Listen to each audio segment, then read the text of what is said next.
안녕하세요. 오늘도 사연 살롱을 찾아주셔서 감사합니다. 저는 서울에 살고 있는 50대 중반이 된 여자입니다. 사연의 주인공으로서 이야기를 들려드리고 있으니 다들 어느 정도 예상은 하시겠지만 저도 결혼 후에 지난 날들을 되돌아보면 제법 혹독한 시집살이를 겪고 살았던 것 같아요. 가끔 저보다 젊은 세대들의 결혼 생활 이야기를 들어보면 예전만큼 시어머니들이 며느리들을 시집살이 시키는 것 같지도 않고, 만약 그런 시어머니가 남아있다고 한들 더 이상 며느리들이 참아주지 않고 이혼을 하는 것 같더라고요. 얼마 전 결혼한 저희 딸내미 친구들 얘기만 들어도 결혼한 지 2년, 3년 만에도 쉽게 이혼을 해버리는 등 요새는 전에 비해 결혼에 대해 무겁게 생각하기보단 각자의 인생을 위해 빠른 결정을 내려버리는 시대가 온 것 같아요. 옛날엔 여자들이 지금처럼 많이 배우거나 사회적으로 경제활동을 하는 게 흔한 일도 아니었고, 이혼녀 낙인이 찍히고 나면 더 구제불능인 느낌으로 수군거렸기 때문에 아무리 억울한 시집살이를 당해도 쉽게 도망칠 수가 없는 느낌이었는데, 제가 나이 드는 동안 사회적 분위기가 이렇게 많이 바뀌었다고 생각하면 세상 참 좋아졌다고 느껴요. 덕분에 제 딸은 저처럼 힘든 시집살이를 억지로 견디지 않아도 되니까요.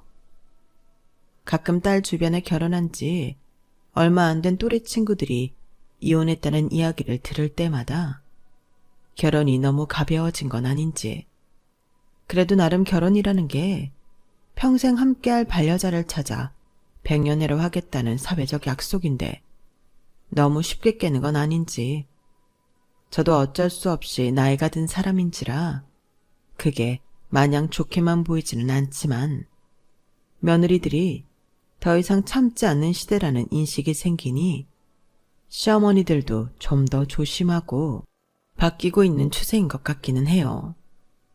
사위와 크게 다툰 날이면 늘 이혼할 거라고 친정에 찾아오는 딸에게도 남들 다 이혼한다고 이혼 그렇게 쉽게 말하는 거 아니라고 잔소리를 해줬지만 한편으론 부럽기도 했어요. 딸은 운 좋게도 시댁에 대한 스트레스는 전혀 없었거든요. 너 어릴 때 엄마 시댁살이 하는 건 봤지? 남편하고만 싸운다는 게 얼마나 좋은 건지 너는 모른다. 남편이랑은 싸우고 대화하고 맞춰 나갈 수라도 있지. 나보다 나이 훨씬 많은 시댁, 얄미운 동서 상대로는 정말 싸우는 게 한도 끝도 없다니까. 하긴 나도 어렸을 땐데도 기억이 다 나긴 해요. 내가 그래서 아직도 할머니랑 작은 엄마 싫어하잖아. 딸도 기억을 할 정도로 저는 시댁에서 푸대접을 받았어요. 사실 처음부터 다짜고짜 푸대접을 받았던 건 아니었어요. 그랬다면 아무리 이혼이 쉽지 않은 옛날이었다지만 진작 도망을 치지 않았을까도 생각을 해봤겠죠. 하지만 결혼 초에는 시댁에서 나름 첫 며느리라고 어색한 점도 있었는지 나름대로 거리를 두고 잘 대해줬어요. 여보, 나는 운이 좋은 편인 것 같아. 그래? 왜? 남들은 다 시댁살이 한다고 명절만 지나고 오면 지옥이었다고 난린데 우린 제살할 것도 없고 어머님이 시댁살이도 안 시키는 것 같아서. 생각해보니까 그러네. 다행이다. 안 그래도 내 회사 동료들도 명절 끝나고 다들 아내랑 한바탕 싸웠다고 하는데 우리 집만 조용했던 것 같아서 가만히 있었거든. 진짜? 다들 근데 부모님들이 그럴 줄 몰랐다고 하더라. 여자들이 맨날 시댁살이 노래를 부르는데 본인 부모님들은 그런 거 안 시킬 줄 알았대. 결혼하고 나서 전혀 몰랐던 모습을 새로 봤다나? 그럼 당신은 어머님 아버님이 이렇게 시댁살이도 안 시키고 우리 집에 별로 신경 안 쓸 거라고 예상했어? 솔직히 내 입장에선 별로 안 그러실 것 같긴 했는데 다른 사람들도 안 그럴 줄 알았다는 거 보면 생각은 다들 그렇게 하는 거 아닌가 싶어서. 아침 드라마에 나오는 막장 시부모가 자기 부모일 거라고 누가 상상이나 하겠어? 하긴 그건 그러네. 나도 내 부모가 그런다고는 상상도 하기 싫긴 해. 대체 시부모님들은 왜 그러시는 걸까? 며느리한테 막 잘 대해달라는 게 아니라 그냥 우리 어머님 아버님처럼 관심 있는 듯 없는 듯 적당히 거리만 더 주셔도 며느리들이 숨통이 트이는데 명절마다 아들 부부가 대판 싸울 일도 없고. 그러니까 그 사람들도 가만 내버려두면 둘이 잘 살 텐데. 아무튼 우리나라 이 시댁 문화는 남자들이 생각해도 좀 이상하긴 하다니까.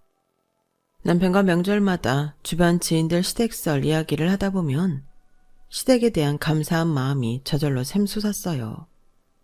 특별히 따뜻하게 대해주시는 건 아니었지만 가짜는 이유로 트집을 잡고 못살게 구는 일은 전혀 없으셨으니까요. 그것만으로도 충분히 감사했어요. 게다가 남들은 꽤나 골머리를 썩는 시누이 문제도 저에겐 해당이 되지 않았어요.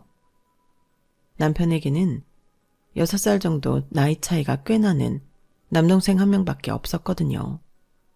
참, 이런 말 하고 싶진 않지만 남편에게 별난 여자 형제가 없으니 편하긴 하더라고요. 남자들끼리는 딱히 서로에게 신경 쓰지도 않고 시동생이라는 나이 차이도 있다 보니 좀 귀엽기도 하고 성격도 서글서글한 편이라 그런지 고맙게도 절 잘 따라줬어요.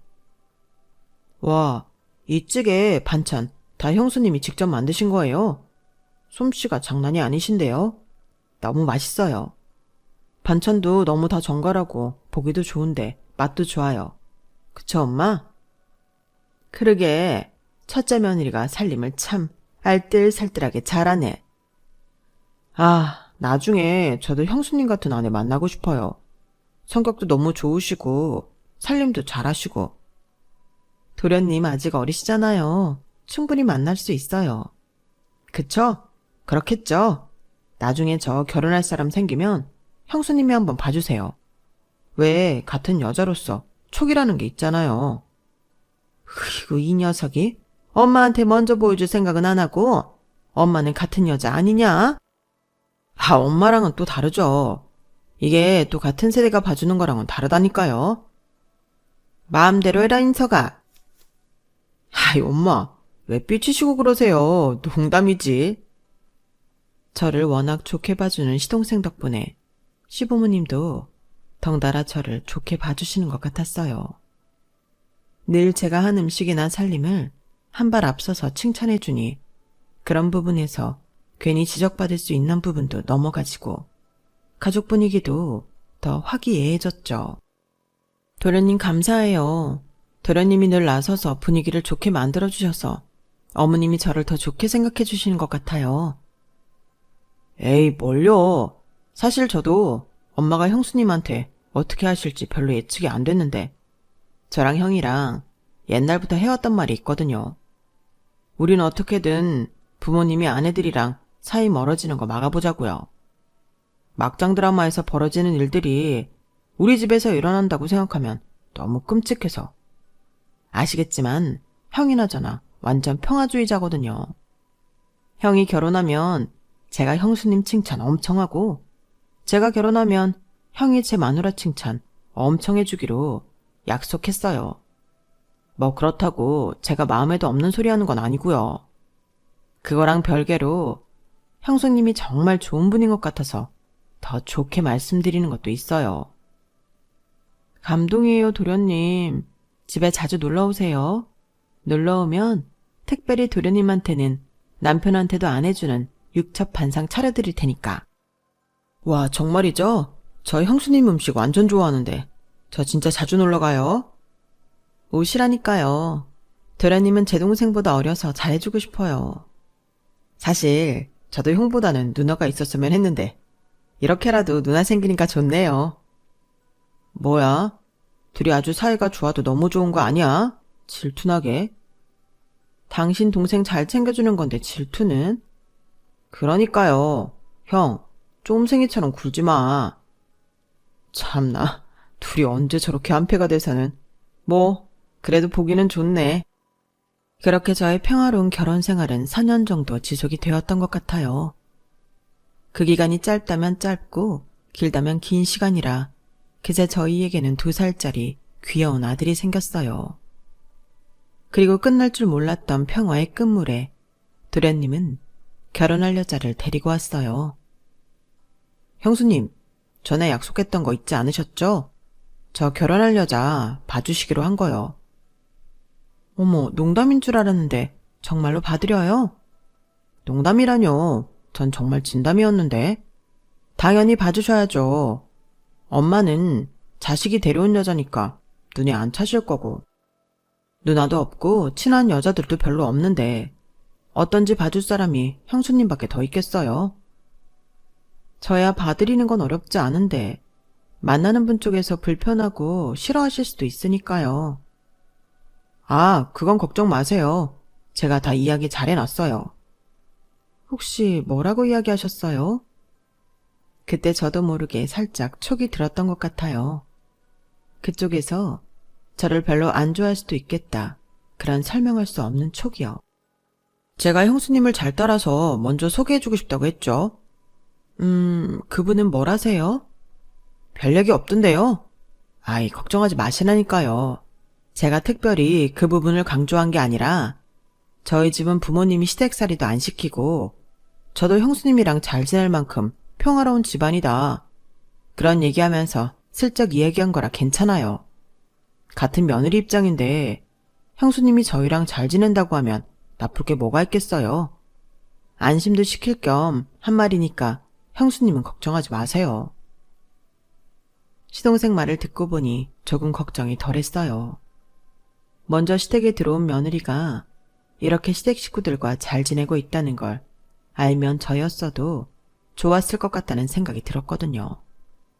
사실 아무리 남편이 말로만 안심을 시켜준다고 한들 실제 며느리 입장은 또 다른 거니까요. 아무튼 그렇게 동서가 될지도 모르는 시동생의 애인을 처음 만나게 되었어요.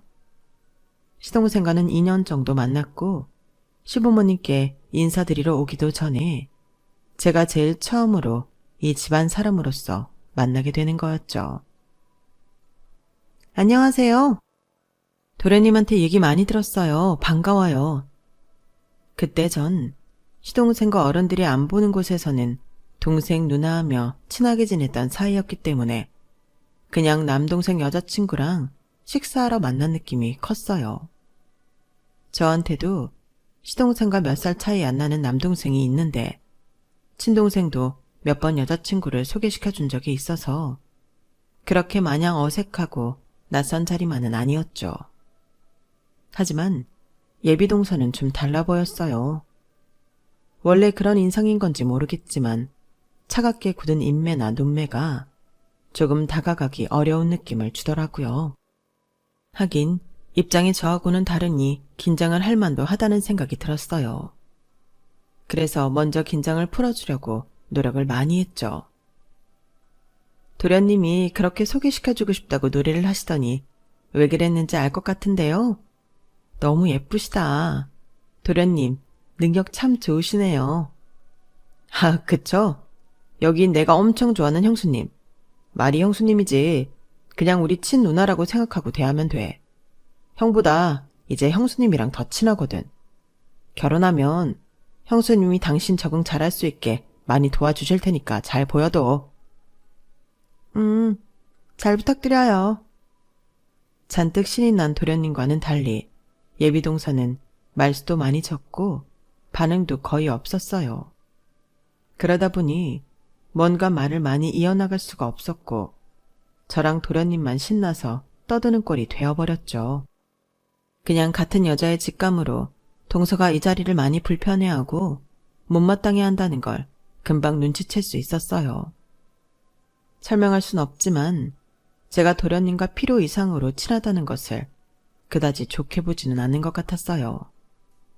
그전까지는 도련님이 나이 차이도 있고 결혼도 안 했던 터라 그런 거리를 둬야 한다는 자각이 별로 없었고 남편도 제가 도련님과 잘 지내는 걸 뿌듯하게 생각했기 때문에 한 번도 생각해 본 적이 없었던 부분이었어요. 그래서 이 자리가 파하면 도련님께도 주의도 드리고 앞으로 저도 조심해야겠다는 생각이 들었죠.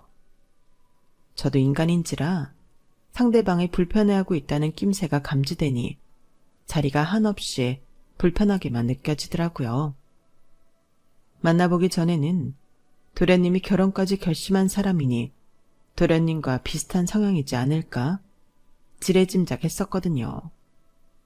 예상대로였다면 분명 유쾌하고 즐거운 만남이 될 거라고 생각했기 때문에 약속 후의 일정은 전부 비워둔 상태였어요.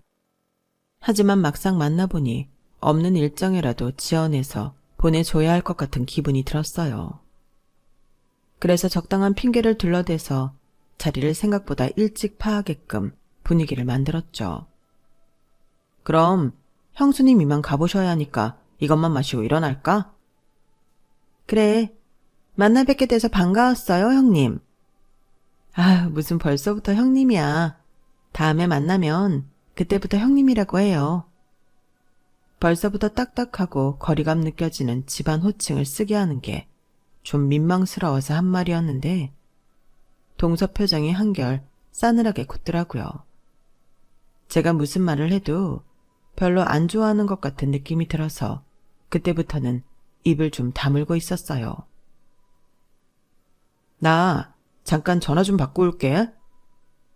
엎친 데 덮친 격으로 도련님이 전화를 받겠다고 잠깐 자리를 비운 사이 둘만 남게 되니 걷잡을 수 없이 찬바람이 쌩쌩 부는 느낌이 들었어요. 무슨 말을 해야 되나 고민하는데 예비동서가 먼저 말을 붙이더라고요. 맞다, 형님. 제가 중요한 건 안 여쭤본 것 같아서요. 뭔데? 무슨 일 하세요? 아, 나는 일은 따로 안 하고 있어. 전업주부야. 전업주부요? 왜 그래? 전업주부라는 말을 듣자마자 동서 표정이 다시 한번 어두워지더라고요. 이쯤 되니 제가 동서랑 세대 차이가 나서 자꾸 저도 모르게 말실수를 하고 있는 건지 헷갈리기까지 하더라고요. 아니, 요즘 세상에도 전업주부가 있나 해서요. 지금 50대 중반쯤 되신 분들은 아시겠지만 저 때는 전업주부가 굉장히 흔하다 못해 거의 당연시되는 분위기였어요.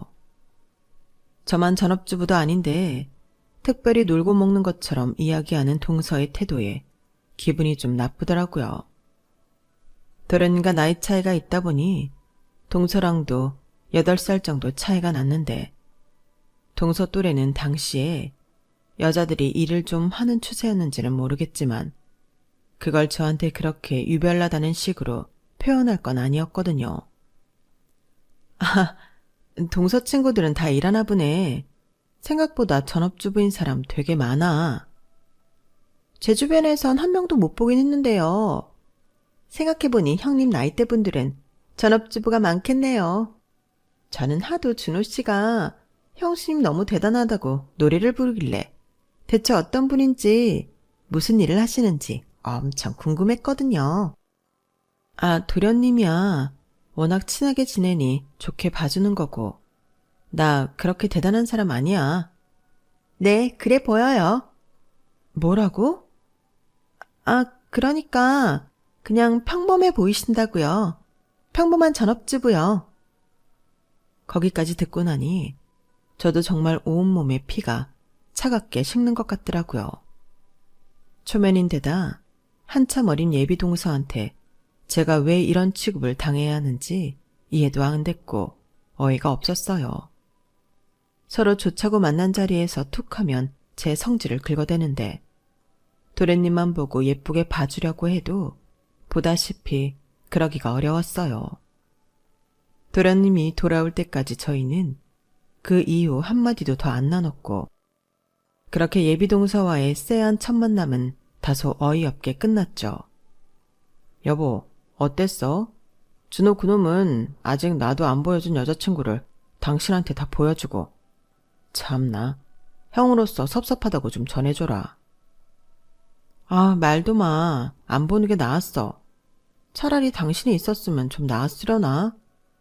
뭐 그리 급하다고 나를 빨리 잡았는지. 그냥 당신 시간 될 때 다 같이 볼걸. 왜 그래? 무슨 일이라도 있었어? 일은 무슨 일? 그냥 좀 사람이 그렇더라. 내가 도련님이랑 친하게 지내는 게 못마땅한 건지 뭔지 묻는 말에 반응도 별로 없고 계속 떨떠름한 얼굴로 있는데 나도 뭐가 이쁘다고 같이 있고 싶겠어. 그래? 설마 당신 질투하나? 준호랑 친하다고? 질투는 무슨, 그냥 쓸데없이 친하게 지내는 게 싫은가 보지. 사교성도 별로 없어 보이고 사회성은 더 최악. 직업은 되게 좋던데 사회생활 도대체 어떻게 하는 거야? 맞다, 은행 다닌댔지? 본인이 좋은 직장 다녀서 그런지 몰라도 내가 전업주부를 하니까 표정도 싹 굳는 게 영 마음에 안 들더라. 솔직히 웬만하면 나도 도련님 좋다는 여자한테 이러고 싶지 않은데 도련님이 혹시라도 물어보면 아주 솔직하게 말해줄 작정이야. 에휴, 그러지 마. 괜히 사이 틀어지는 거 아니야? 기분 나쁘지 않을 정도로 적당히 말하면 되지 뭐. 내 의견 물어보겠다고 소개시켜 준 건데 그 정도 말도 못하나? 하긴 괜히 이상한 사람 집에 들였다가 더 시끄러워지는 것보단 사전에 말을 해주는 게 낫겠다. 나도 내 아내가 이렇게 학을 떼는 사람 별로 동생 아내로 보고 싶지가 않긴 하네. 남편이 그날 씩씩대는 저를 달랜다고 좀 고생 꽤나 했을 거예요. 그리고 이틀 정도 후에 도련님에게 전화가 오더라고요. 형수님, 제가 연락이 너무 늦었죠? 그저께 어떠셨어요? 뭐 어떨 게 있었나? 괜찮았죠? 아이, 그런 거 말고요. 제 여자친구 어땠냐고요? 저랑 잘 맞아 보여요? 결혼해도 괜찮을 것 같아요? 도련님, 솔직하게 말씀드려도 돼요? 솔직히 저는 그분 좀 별로긴 했는데. 네? 왜요? 저는 도련님이 결혼하겠다고 데리고 온 사람이라 도련님이랑 기운이 비슷할 줄 알았거든요. 그런데 사람이 좀 어두운 것 같기도 하고 대화 나눠보니 냉정한 구석이 있는 것 같기도 해서요. 도련님처럼 밝은 분이 감당하기엔 좀 버거울 것 같기도 하고. 아, 그런 거라면 걱정 마세요. 제 앞에서는 엄청 밝고 말도 많아요. 어제 형수님 뵙는 자리라고 많이 긴장한 것 같더라고요. 저한테 전화 와서 형수님한테 말 실수한 거 있을까봐 걱정된다고 한참을 불안해하더라고요. 혹시 이 사람이 형수님한테 실수한 건 없죠? 하루 전날까지만 해도 예비 동서가 남기고 간 안 좋은 감정 때문에 도련님에게 전화가 오기만을 기다렸는데 막상 도련님이 해맑은 목소리로 제 의견에 반박하며 물으니 굳이 예비 동서에 대해 솔직하게 이야기할 의지가 상실되더라고요. 이왕이면 저랑도 성격이 맞는 성격 좋은 동서가 집에 들어오면 더 좋겠지만 막말로 제가 이 집안 사람도 아닌데 헤어지란다고 도련님이 헤어질 것도 아닐 테고 한번 결혼하겠다고 마음먹은 사람인데 괜히 중간에서 안 좋은 소리해서 저한테 좋을 게 뭔가 싶은 생각이 들었어요. 남편도 괜히 여인 사이에 끼어들어서 좋을 거 없을 것 같다고 이야기해주기도 했고요. 저한테 딱히 실수한 건 없어요. 전 그냥 도련님이랑 성향이 안 맞아 보여서 그랬던 건데 제 앞이라 긴장해서 그랬던 거면 이해가 되네요. 어찌됐든 그분을 제일 잘하는 사람은 도련님이잖아요. 제가 몇 시간 같이 밥 먹고 대화해봤다고 다 아는 건 아니니까. 도련님이 좋으면 좋은 사람인 거죠. 형수님, 역시 형수님이에요.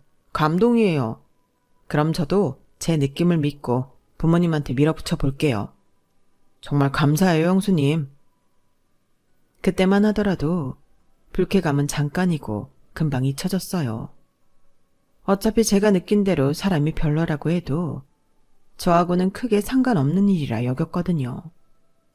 1년에 몇 번 만난다 하더라도 시부모님 생신 2번에 명절 2번까지 많아야 4번을 겨우 넘길까 말까인데다 제사조차 안 지내는 집안이었으니 실질적으로 부딪힐 일은 많지 않을 것 같다는 생각이었어요. 하지만 그건 저의 패착이었어요. 결혼을 해 정식으로 이 집안 사람이 된 동서는 저에게 이유도 목적도 없는 시비를 걸어오기 시작했거든요. 처음엔 그게 동서와의 첫 만남에서 유추했듯이 시동생과 제가 필요 이상으로 사이가 좋은 것 때문인 줄로만 알았어요. 그래서 유감이지만 시동생과의 좋았던 관계는 과감하게 끊어내기로 결심을 했죠. 서방님, 이제 제 연락처로 직접적으로 연락하시는 건 그만두셔야 할 것 같아요. 네? 갑자기 그게 무슨 말씀이세요? 이제 용건이 있으면 남편한테 직접 하시고 전할 말이 있으시면 남편 통해서 전달해 주세요. 아니, 제가 언제 용건이 있어서 연락드렸어요. 그냥 안부 인사나 고 그러는 거죠. 갑자기 서운하게 왜 그러세요? 이때까지야 서방님께서 결혼도 안 하셨고 가정이 없으니 자유롭게 연락을 주고받았다지만 이제는 안사람 눈치도 좀 보셔야죠. 남편이 시누이랑 친하게 지내는 것도 아내 입장에선 부담인데 쓸데없이 형수하고 친하게 지내는 모습 보여줘서 뭐가 좋겠어요. 아니, 그래도요. 큰맘 먹고 담담하게 선을 그었더니 시동생이 눈에 띄게 속상해하는 모습을 보였어요. 저 역시 친동생처럼 아끼던 사이였던지라 아쉽긴 했지만 시동생을 위해서도 이게 맞다고 생각했어요. 결혼한 지 얼마 되지도 않은 신혼부부 사이를 저처럼 둘 사이에 중요하지도 않은 사람 때문에 망치고 싶진 않았거든요. 남편 통해 일일이 연락을 주고받는 건 번거롭다 보니 자주 주고받던 안부가 뜸해지고 자연스럽게 시동생과 사이는 서먹해졌어요. 그게 시부모님 눈에도 보일 정도라 이만하면 동서가 만족을 했겠지 싶었는데 저를 대하는 동서의 태도는 여전했어요. 동서, 이번 어머님 생시 때 괜찮은 일식당 예약할까 하는데 어떻게 생각해? 네? 일식당이요? 어머님 회 좋아하시잖아. 내가 분위기 좋은 일식당을 알거든. 에이, 그것보다 그냥 집에서 차려드리는 건 어떠세요? 전에 어머님이랑 얘기해봤는데 누가 차려준 음식을 먹어본 게 너무 옛날이라고 하셔서요. 남편이 형님 음식 엄청 맛있다고 노래를 부르던데 저는 한 번도 못 먹어보기도 했고요. 그래도 생신인데 고급스러운 데서 코스 요리라도 사드리는 게 낫지 않아? 네, 우리는 굳이 어머님 생신 아니어도 우리 집에 놀러오면 먹을 수도 있는 거고. 형님, 제가 일하는데 형님 집에 놀러갈 시간이 어딨어요. 어머님 생신상 차려드릴 겸 저도 형님 음식 먹어보고 싶은데 오랜만에 솜씨 좀 발휘해주세요. 근데 동서, 왜 생신상을 나 혼자 차리는 것처럼 말하지? 집에서 생신상 차려드리는 거면 나나 동서나 보통 힘든 일 아니야. 그냥 식사도 아니고 생신상인데 서운해하시지 않게 진수성찬으로 차려드려야 할 거 아냐. 동서, 감당할 수 있겠어? 그날 되면 다 알아서 하죠. 걱정도 참. 그럼 집에서 하는 거죠? 어머님 엄청 좋아하시겠다. 제가 말씀드려 놓을게요. 다 좋은데 동서가 확실하게 도와줘야 해. 나 혼자서는 힘들어. 알지? 네네, 알겠다니까요. 집에서 생신상을 차리려면 일만 늘어나는데 잔뜩 신난 동서의 얼굴을 보니 마음 한구석이 계속 찜찜했어요. 그래도 사람이 염치가 있으면 설마 안 그러겠지 싶었는데 불길한 예감은 적중하더라고요. 동서, 이제 슬슬 시작해야 하는데 왜 안 와? 형님 죄송한데 제가 좀 일 때문에 늦을 것 같아요. 먼저 시작하고 계시면 제가 최대한 빨리 가서 도울게요. 동서가 결국 그날 와서 한 거라곤 수저 세팅이 전부였어요. 둘이 하기로 했던 걸 갑자기 혼자 하느라 힘들어 죽을 뻔했던 걸 그나마 남편이 부엌을 오가며 시부모님 눈을 피해 슬쩍슬쩍 도와줬기에 망정이었죠. 동서, 해도 너무한 거 아니야? 이럴 것 같으면 외식을 했지. 늦은 건 죄송해요. 근데 결과적으로 어머님 아버님도 그렇고 다들 너무 좋아했잖아요. 듣던 대로 형님, 음식 솜씨가 정말 기가 막히던데요. 역시 전업주부는 뭔가 달라도 다르네요. 제가 도왔으면 오히려 음식 망칠 뻔했어요. 지금 누구 놀려? 놀리다뇨, 진심인데. 제가 은행 일의 전문가이듯이 형님은 집안일의 전문가이신 거잖아요. 기껏 돈 벌어오는 아내 두고 맨날 형님 같은 사람을 최고로 치는 남편이 이해가 안 됐었는데 오늘 처음으로 이해가 됐어요. 저 같아도 이렇게 맛깔나게 음식 해오고 집안일을 척척 잘하는 마누라가 있다고 생각하면 너무 좋을 것 같아요. 동서는 아주 습관적으로 본인은 일을 하고 저는 주부인 걸 상기시키며 은근히 저를 까내리는 발언을 했어요. 도대체 제가 주부인 게 죽을 죄도 아니고 왜 이렇게 틈만 나면 못살게 구는지 이해가 안 됐지만 일일이 대응해봤자 싸우는 꼴밖에 안 나니 그냥 제가 참게 됐죠. 그래도 지치지 않고 시비를 걸어오는 꼴이 너무 괘씸하더라고요. 동서가 집안에 들어온 후로 저에게 전혀 스트레스 요소가 아니었던 시댁 방문이 스트레스로 다가오기 시작했어요. 게다가 어머님 아버님마저도 동서의 은근한 이간질에 저를 조금씩 차별하는 게 느껴졌어요. 어머님 아버님, 일하는 며느리랑 집안일 하는 며느리 둘 다 있으셔서 좋으시겠어요. 저는 일하니까 이렇게 용돈도 많이 드리고 좋은 선물도 사드릴 수 있고 형님은 맛있는 요리에 집안일도 도와드릴 수 있잖아요. 어머님은 어떤 며느리가 더 좋으세요? 아우, 다 좋지. 다 장단점이 있는 거고. 아이, 그래도요. 제가 오늘도 이렇게 용돈 두둑하게 챙겨다 드렸는데 말씀 안 해주시면 서운해요. 아이고, 그래. 돈 버는 며느리가 최고다. 집안일이야 주어지면 누구나 하는 거고 내 아들 살림에 보탬이 되는 게 낫지. 어머, 어머님도 그렇게 생각하세요? 어떡해. 형님 좀 서운하시겠다. 서운하긴 뭘 서운해. 서로 잘하는 거 하면 되지. 안 그러냐, 첫째야? 네, 어머님. 그리고 동서, 나 별로 서운하진 않아. 내가 집안일 한다고 살림 축내고만 있는 건 아니라서. 모르고 있는 것 같아서 알아두라고. 네? 형님, 요즘 일하세요? 일하는 건 아니고 나도 집에서 가만히 벌어다 주는 돈 받아만 쓰고 있는 건 아니라서. 너무 걱정 말라고. 동서가 저럴 때마다 속으로 천불이 났지만 제가 꿋꿋이 버틸 수 있었던 이유는 따로 있었어요. 허세가 아니라 저도 어떻게 하면 재산을 불릴 수 있을까 늘 머리를 굴려왔거든요.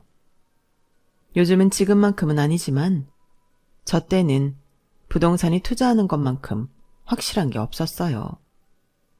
직접 발로 뛰면서 오를 것 같은 좋은 매물들을 알아봤죠. 처음에는 투자 가치가 있어 보이는 신축 오피스텔을 하나 샀고 거기서 매달 나오는 월세를 모아 또 위치 좋은 아파트에 투자를 했어요. 당연히 그 과정에서는 살림을 최대한 아껴야 하니 동서가 저를 거짓골로 생각한 것도 별로 무리는 아니었어요. 끊임없이 저와 본인을 비교하며 시부모님 앞에서 저울질하는 동서 때문에 저는 시부모님 눈밖에 나지 않기 위해서는 집안일이라도 더 어필을 해야 했어요. 다행히 그런 고생들이 헛되지 않게 어머님께서는 저를 어느 정도 이해는 해주셨고 마침내 투자했던 아파트와 오피스텔이 올라 큰 수익을 보는 날이 오게 됐어요. 아직 남편을 제외하고 시댁 식구들에게는 제가 부동산 투자를 하고 있다는 게 비밀이었던지라 따로 말을 하지는 않고 있었는데 그날도 어김없이 동서가 저를 긁더라고요. 동서, 어머님 아버님 드실 다가상 좀 내오자. 아, 형님, 저 일하고 오느라 너무 피곤한데 오늘은 형님이 좀 다 해주시면 안 돼요? 동서, 내가 계속 참고 이해해주려고 했는데 이제 진짜 안 되겠네. 동서가 동서 좋아서 일하는 건데 왜 내가 사정을 봐줘야 해? 여기 지금 안 힘든 사람이 누가 있어? 알만한 사람끼리 사정 좀 봐주시면 어때요? 어차피 형님은 낮에 계속 집에서 빈둥대다 오셨을 거 아니에요. 설마 집안일도 일이다. 뭐 그런 말씀 하시라는 거 아니죠? 경제적 활동도 아니고 쉬고 싶을 때 언제든 쉴 수 있는 걸 어떻게 일로 쳐주냐고요.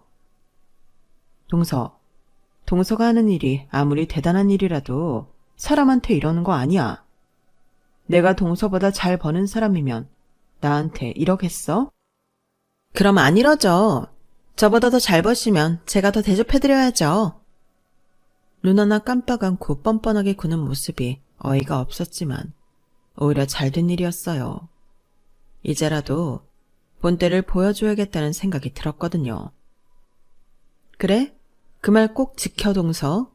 더 잘 버는 사람 앞에서 얼마나 대접하는지 두고 볼게. 형님이 무슨 수로 그 모습을 봐요. 기다리면 알게 될 거야. 저는 오랜만에 서방님에게 직접 연락해서 동서가 일하고 있는 지점 은행을 알아냈어요. 그리고 그곳에서 거래를 하기 시작했죠. 투자로 번 돈에 부모님께 받은 재산까지 합쳐서 예금으로 묶으니 제법 큰 돈이라 단번에 VIP로 등급이 올랐고 은행 지점장과 차도 마시고 식사도 한두 번 하면서 어느 정도 친분을 갖게 됐어요. 제가 큰 돈을 예치하긴 했지만 은행이라면 저보다 더 큰 돈 가진 사람도 많을 텐데 지점장분이 아주 친절하시더라고요. 그러던 어느 날 지점장과 개인적인 약속 때문에 은행에 방문했다가 동서에게 전해줄 게 있어 잠깐 창구에 들렀어요. 동서는 저를 보더니 표정을 싹 굳히더라고요. 형님이 왜 여기 계세요? 남편이 서방님한테 좀 갖다 달라고 한 게 있어서. 그걸 지금 직접 전해주러 여기까지 오신 거예요? 안 그래도 바빠 죽겠는데 지금 대기자 많은 거 안 보이세요? 사람이 아무리 한가해도 그렇지. 일 방해되니까 대기번호표 뽑고 기다리세요. 나도 약속이 있어서 이것만 전해주고 가면 되는데 대기번호까지 뽑아야 해? 네, 번호표 안 뽑으면 저 이거 안 전해드릴 거예요. 용건 있으시면 다른 손님들처럼 번호표 뽑고 기다리세요. 솔직히 그때까지만 해도 동서에 대해 큰 악감정은 없었어요. 매번 얄밉게 구는 동서를 언젠가는 한번 놀래켜줘야겠다는 생각으로 지점장과 친분을 쌓고 있긴 했지만 만나다 보니 지점장이 정말 괜찮은 사람이어서 그런 목적 따위는 잊은 지 오래였거든요. 그런데 오랜만에 동서가 성질을 긁어대니 저도 더 이상은 못 참겠더라고요. 동서, 내가 약속 있다고 했잖아. 저도 번호표를 뽑는 게 고객과의 약속이에요. 그래? 나 너네 지점장 만나러 왔는데 그럼 지점장 보고 기다리라 할까? 돼? 무슨 말도 안 되는 소리를. 형님이 왜 저희 지점장님을 만나러 와요? 나 여기 VIP인데 몰랐어? 너네 지점장님이랑도 꽤 친한 사이야. 대체 무슨 소리예요? 형님이 어떻게 VIP가 돼요? 지금 꿈꾸세요? 꿈꾸는 건 동서 같은데 이제 그만 좀 깨지. 못 깨겠으면 내가 직접 깨워줘? 저는 벙찐 동서에게 핸드폰 연락처를 뒤져 지점장 번호를 보여주고는 바로 전화를 걸었어요. 신호음이 얼마 안 가서 지점장이 전화를 받더라고요. 지점장님, 저 여기 너무 불친절한 직원이 있는데 어떻게 주의 좀 주실 수 없으세요? 지금 뭐 하시는 거예요? 끝까지 불신 가득한 눈으로 절 노려보던 동서는 제 전화 한 통에 허겁지겁 달려나온 지점장을 보더니 얼굴이 사색이 됐어요. 지점장님. 아, 전 또 불친절한 직원이 이대리였어요? 네, 지점장님. 직원들 교육 제대로 시켜줘야겠는데요. 불편드려서 죄송합니다. 이대리, 얼른 사과드려. 우리 은행 VIP야. 이대리가 동서라면서 왜 이렇게 형님 말을 안 들어? 시댁에선 하늘 같은 형님 말씀을 잘 들어야지. 지점장이랑 하도 친해졌다 보니 저와 동서의 사이도 이미 알고 있었거든요. 동서는 그 모습을 보고 꽤나 당황한 것 같았어요. 지점장님, 그게 아니라 저는 형님이 갑자기 찾아오셔서 번호표 뽑고 대기하시라고 그 말씀밖에 드린 게 없어요. 은행 VIP라고 했어도 그렇게 대했을 거야? 나도 버선발로 나오는 분인데 이 대리가 뭐라고? 이분이 우리 은행에 맡긴 돈 다 뺀다고 하면 이 대리가 다 책임지고 메꿀 거야? 아니요. 죄송합니다. 내가 고객님들 대할 때 이렇게 제멋대로 가려가면서 대하라고 가르쳤어? 가족은 가족이고 일은 똑바로 해야지. 그렇게 이 은행에서 일하는 거 자부심 갖고 사는 사람이 어떻게 VIP 고객을 이따위로 대해? 이 대리가 VIP 고객인데 이런 대접 받았다고 생각을 해봐. 가만히 있겠어? 아닙니다. 죄송합니다, 지점장님. 지점장은 평소에 제 사연을 알고 있어서인지 일부러 더 크게 동서를 혼내는 듯 했어요. 사람들 보는 앞에서 된 돈 깨지는 모습을 보고 있자니 통쾌하면서도 불쌍한 생각도 들더라고요. 그래서 이만하면 됐다 싶을 때쯤 말리는 척이라도 했죠. 지점장님, 전 괜찮아요. 이쯤 하셨으면 됐어요. 상황을 몰라서 그랬던 것 같은데 이제는 정신 차렸겠죠. 이 대리, 공과 사는 구분해서 똑바로 일하자. 진급해야지. 네. 미안해, 동서.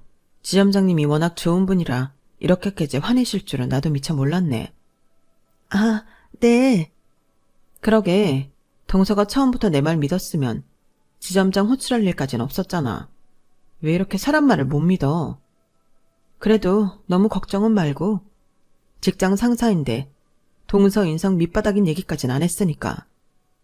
동서 이 은행 안 다녔으면 어쨌을까 싶을 정도로 잘난 척하고 다니는데 내가 좀 꼴 보기 싫다고 동서 밥줄을 끊어버릴 순 없잖아. 그래도 조심은 하고 사람 마음이라는 게 언제 변할지 모르는 거니까. 충격을 받았는지 망연자실해진 동서의 어깨를 두드려주고 웃자 동서가 어이없다는 얼굴로 저를 보더라고요. 그 표정도 조심 좀 해. 이제 나도 더는 안 참을 거니까. 좋은 말로 할 때 이건 서방님 잘 전해주고. 그럼 시댁에서 봐. 무섭게 노려보는 동서를 뒤로하고 출입구에서 저를 기다리고 있는 지점장에게 보란듯이 걸어나갔어요. 나중에 얘기 들어보니 지점장님은 평소답지 않게 저를 위해서 일부러 오버를 해주셨다고 하더라고요. 덕분에 아주 시원한 복수국을 해서 개인적으로 식사도 사드리고 늘 그렇듯 즐거운 만남을 했어요. 사실 이렇게 가볍게 복수해주는 날이 오면 은행은 집 근처 지점으로 옮기려고 했는데 지점장님이랑 너무 친해진 바람에 옮기지도 못하게 됐지 뭐예요. 덕분에 동서가 제 눈치 보는 기간은 밑도 끝도 없이 연장되게 생겼지만요. 동서는 그 뒤로는 저와 본인을 비교하지도 일한다고 으스대지도 않고 얌전히 제가 시키는 대로 일을 따라줬어요. 동서가 말만 고분고분 잘 들어줘도 숨통이 트이더라고요. 무르리던 미꾸라지 한 마리를 제대로 잡아놓으니 시댁에 다시 평화가 찾아온 기분이었어요. 입으로 흥한 자 입으로 망한다더니 본인 직업과 돈으로 잘난 척하던 인간을 도로 그걸로 밟아주니 이보다 효과적일 수가 없네요. 사람 일 어찌 될지 모르는데 늘 겸손하게 살아야죠. 제 이야기는 여기까지입니다. 들어주신 모든 분들 하루하루 행복하고 건강하세요. 여러분, 사연 댓글에 응원과 현명한 조언 부탁드려요.